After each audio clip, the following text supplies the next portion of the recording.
So my talk today is not about Donald Trump. Well, it's a little bit about Donald Trump. We'll get to that.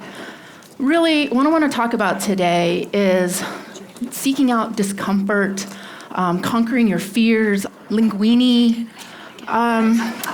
Most importantly, what I want to talk about is how we can make real meaningful connections with each other and how we can start seeing each other as human beings and how we crave human contact with each other.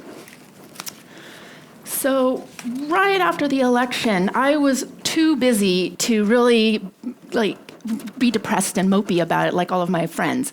I was working on a creative placemaking project that was called Sea Change.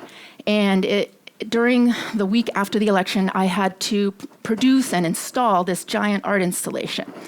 And we had been working on it for months, and we were installing it in this neighborhood that was undergoing a lot of change. There was a new development that was going up that was threatening to displace hundreds of low-income families. Lots of so-called gentrifiers were moving into the neighborhood, and there were complaints that they weren't saying hello to anybody on the street. They weren't interacting with the longtime Black residents that had lived in this neighborhood for generations. And there were new stores opening to cater to this new crowd. There was a yoga studio, a coffee shop called the Colony Club, a doggy daycare. And so as I was thinking about how to do this project, I got an inspiration from kind of an odd source. I was reading a story in the Modern Love column of the New York Times. And in this story, two people ask each other 36 questions that become increasingly more personal. And then at the end of that, they stare into each other's eyes for 4 minutes. And the idea was that they were supposed to fall in love with each other, and because they had made themselves more vulnerable to each other.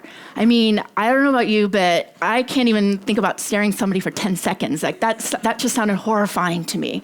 But I was really intrigued by this idea of seeing each other. And so that idea of seeing each other became the core of my project. So what we did was we made video portraits of people who lived in the neighborhood. And we sought out people who were the unseen and unheard members of the community.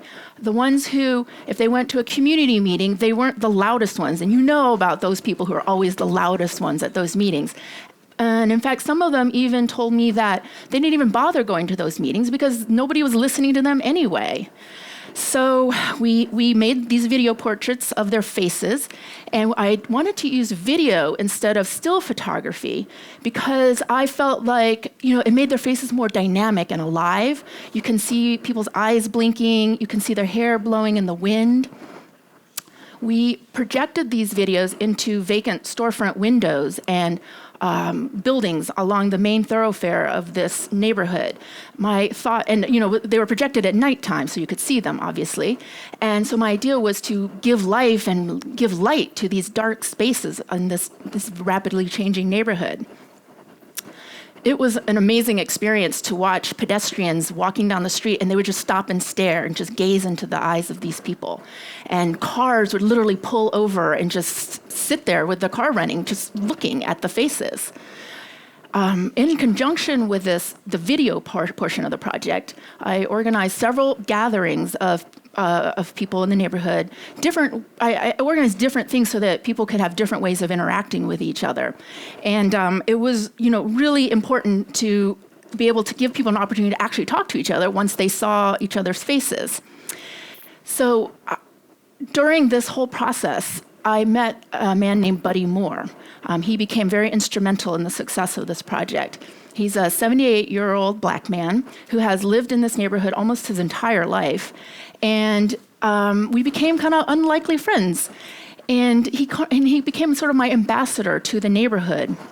He introduced me to people. He sort of advised me on how to navigate some of the social tensions that were happening. And so, like I said, he was one of the most important pieces of the puzzle in terms of the success of the project.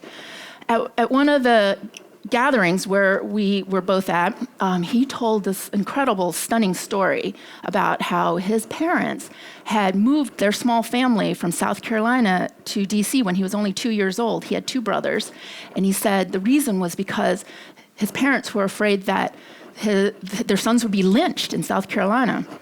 And I just was like, that story took the breath out of me. But I was a little bit too shy to share my story during that gathering. So later, he and I had lunch, and I told him the story of how my own mother had risked her life to bring our extended family from Vietnam to America. And the reason was because they would have been killed by communists. At that time, communists were killing people who had land, who had any education, who had worked with the Americans during the war. And so in that moment, like, our friendship, mine and Buddy's, solidified. Until then, we had been cordial, neighborly acquaintances. But that experience of knowing that our parents had gone to these extraordinary measures to save us really bonded us. So, like I said, right around the election, I didn't really have much time to wallow in being angry, sad, frustrated. I felt all those things. But I was so busy working on this project that I kind of had to suppress those feelings a little bit. But, at the same time, I wanted to do something. I just didn't feel like I could sit back and just be sad, basically. And so I did kind of a weird thing. I posted an invitation on Facebook, and I said, if you're a Trump voter, I would like to invite you over for dinner because I want to talk to you. And it was on a whim. I don't know. I wasn't sure what would happen from it. But in part, I did it because I just couldn't imagine that over 62 million people who voted for him were all terrible people. And I wanted to find out, like, why did you vote for this person that I find abhorrent?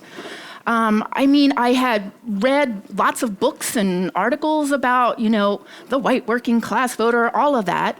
I tried watching Fox News as much as I possibly could stand it, and all of that was pretty useful information. But it was filtered through this political punditry. It was filtered through the media. Like, I wanted to hear directly from the Trump voter.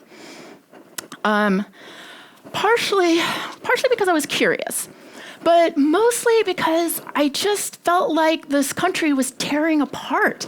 And I was in this bubble in which I never talked to anybody who thought much differently from me, who, most people I hang out with have about the same education.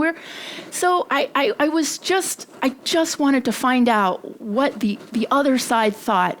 And I thought if we could just talk to each other, we might actually together be able to find solutions, find ways to heal this obvious divide in our country.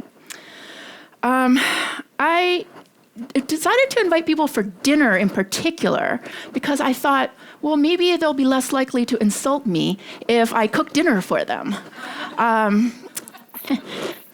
And, it was a little bit, I was a little scared, right? Because people had posted terrible things on social media.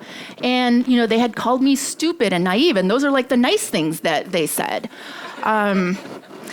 People say things to each other when they can't see you, when you're hidden behind a laptop and you don't see the other person.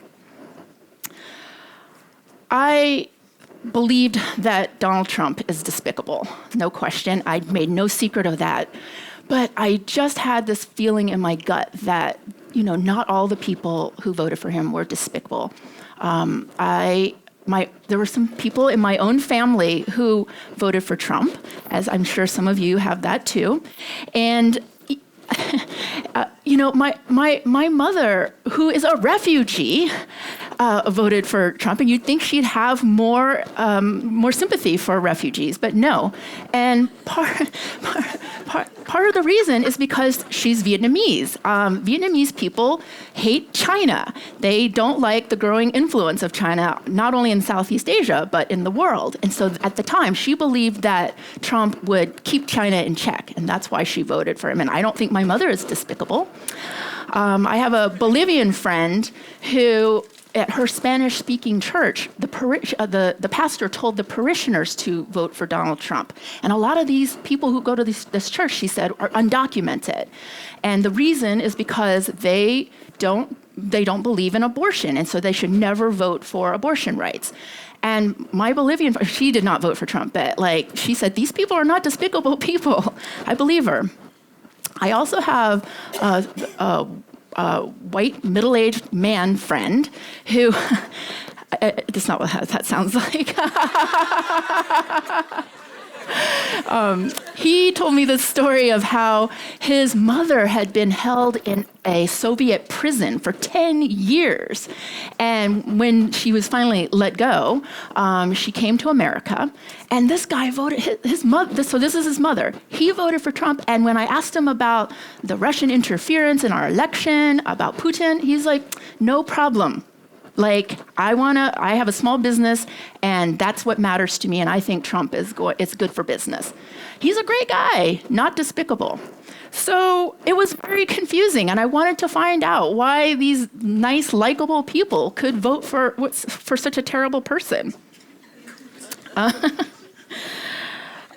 So nobody accepted my invitation on Facebook, unsurprisingly, even though they were they made a lot of colorful comments during the campaign, but suddenly everybody went quiet.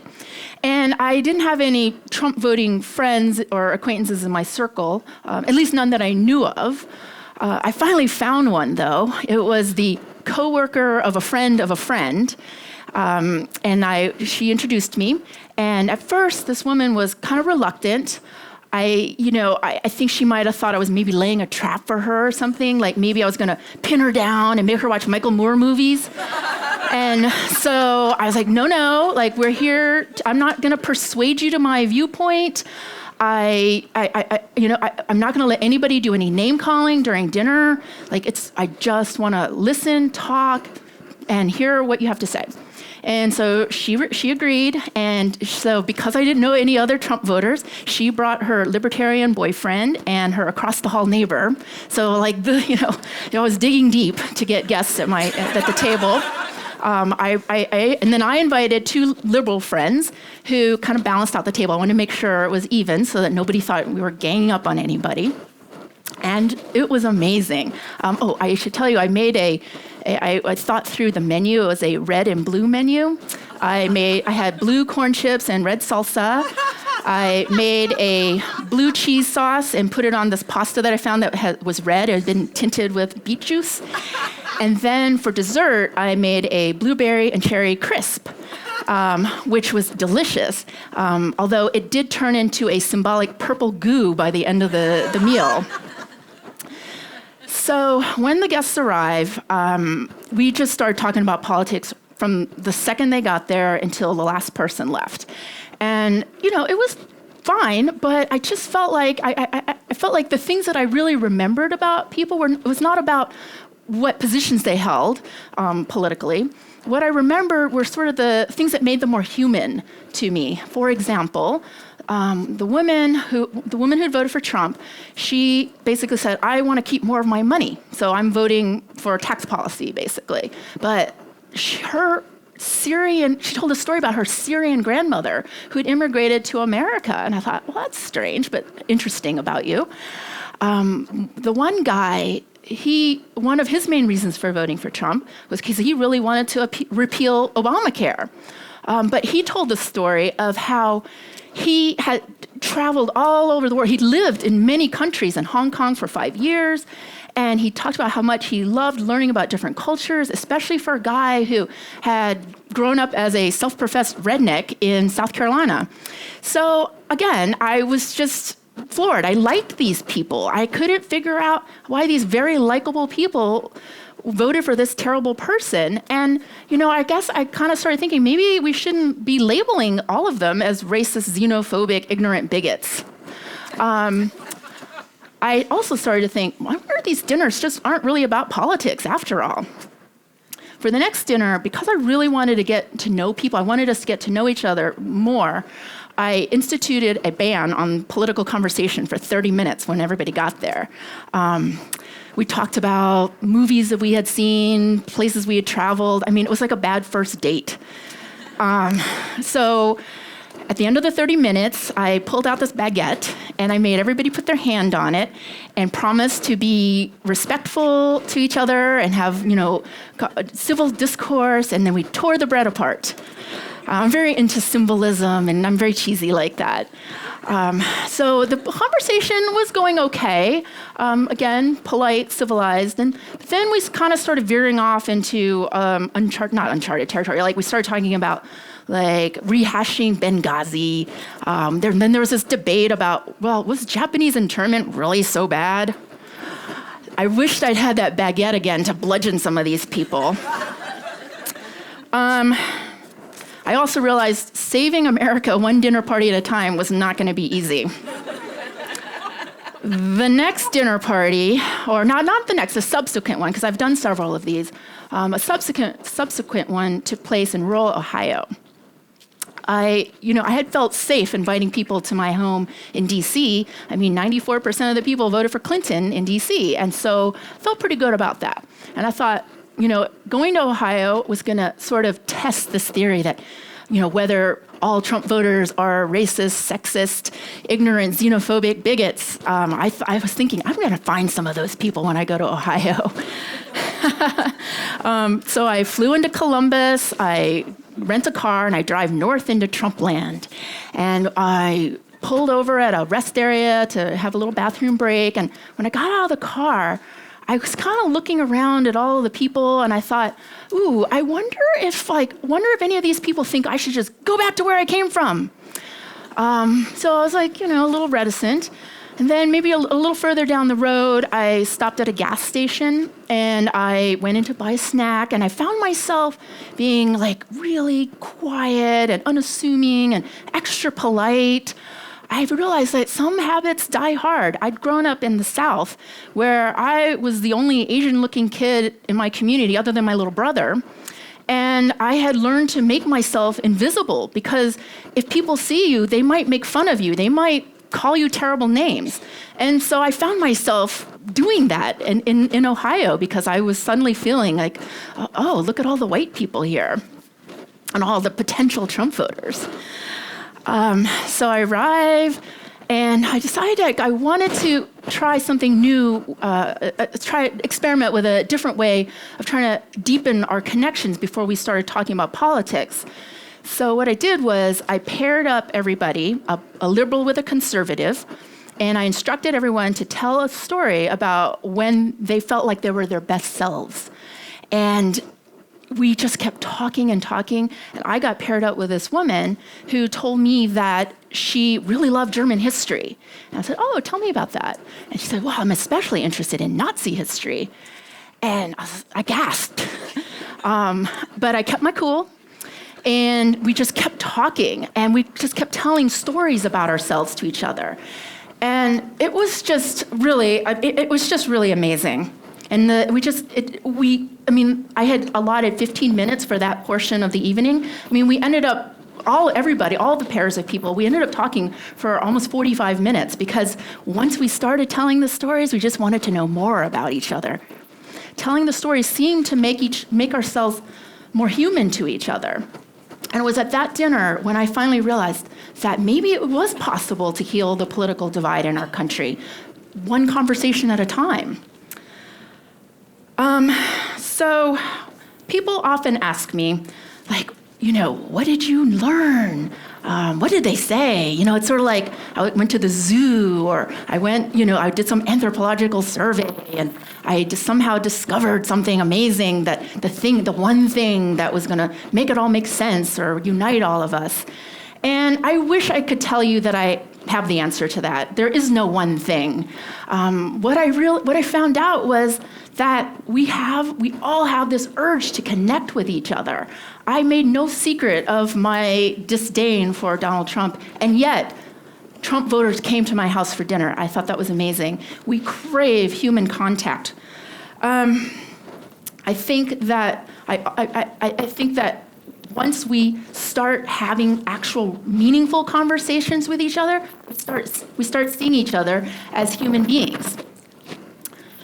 And I don't mean conversations like where I say something, then you say something, then I say something. I mean, you actually have to share something meaningful, something that means something to you, and then you have to listen and really listen. It's not casual conversation. So I feel like if people were to do this sort of thing, our country, we would be less fearful of each other, and we'd become less polarized. It's really hard to do. It's very, very, very uncomfortable, but I think it's worth doing. So don't get me wrong, this experience does not lessen my abhorrence for Donald Trump. I still abhor him, but I don't abhor all the people who voted for him. In fact, I found myself liking many of them. They're not data points. They're just flawed human beings who have good intentions, just like me, just like you. So that woman I told you about, while we were talking, she told me that she had survived breast cancer, and I just started to cry. I told her that I had kicked breast cancer 3 years ago, and then she started to cry. And at that moment, I realized I couldn't, I wanted to hate her, but I just couldn't.